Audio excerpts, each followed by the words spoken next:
I want to talk about something now, a concept that I refer to as the happiness myth. I think that the term happiness, or the word happiness, is the most overused and misunderstood term in the modern world, and especially as my experience as an American in America. When people say happy, what I think that they mean is they use it and they apply it for moments of exhilaration, of excitement, of like these emotional spikes and high moments. So for instance, it's the moment when you get the promotion at work. It's the moment when you get into a relationship or get engaged or get married. It's having a baby.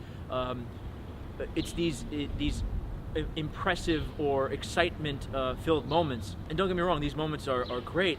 But if we are limiting ourselves to thinking of happiness in that respect only, we're not realizing that I think a better way to frame happiness is to think of it as more along the lines of contentment and joy in everyday life. Okay, so when I say that, what I mean is it's really the lack of stress, drama, struggle, and negative experiences, negative emotions. Okay, so if you are lacking problems and negativity and struggle and stress, I think that our natural state, our natural emotional, mental state as humans is to be content, feel joy, and feel happiness. All right, that type of happiness, rather than the type of short chasing pleasure type of happiness, like dopamine spikes and things like that. And I believe maybe the reason that this came about is from decades of marketing messaging, and it's really programming us.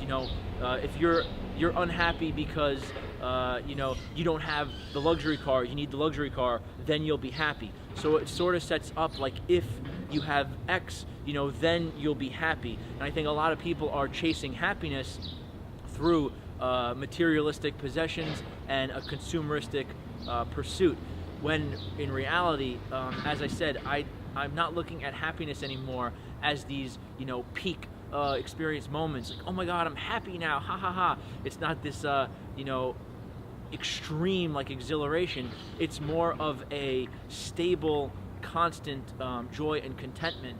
I'm grateful in the present moment, and I'm feeling joy because there is a lack of problems or negativity. So for instance, if you're not experiencing physical pain, you should be grateful and happy for that. I think that's our natural tendency, is to feel content and happy. All right, so this is just a quick little video I wanted to get out there about happiness. I think another little related problem in the self-development community, and if you start reading books on success and all these type of psychology books, they're looking at it as like happiness is this thing to attain, where I feel if you do X, Y, and Z, then you'll get happiness. I feel that, as I said, if you just remove the negative, the problems, the stress, the struggles, happiness is our natural state. It's something we default to. All right, and you could work on this with things like meditation, and just really trying to really establish and create your environment to the point where how you want it, so that you are experiencing less negative stuff. Okay, so you want more positive stuff and less negative stuff, and you could experience greater joy and contentment. All right, I hope this makes sense. Hope it motivated you in some way, shape, or form. Please subscribe so you can see my new videos as they're coming out. And if you have any feedback or questions, throw it in the comment section and I will reply. Thanks a lot.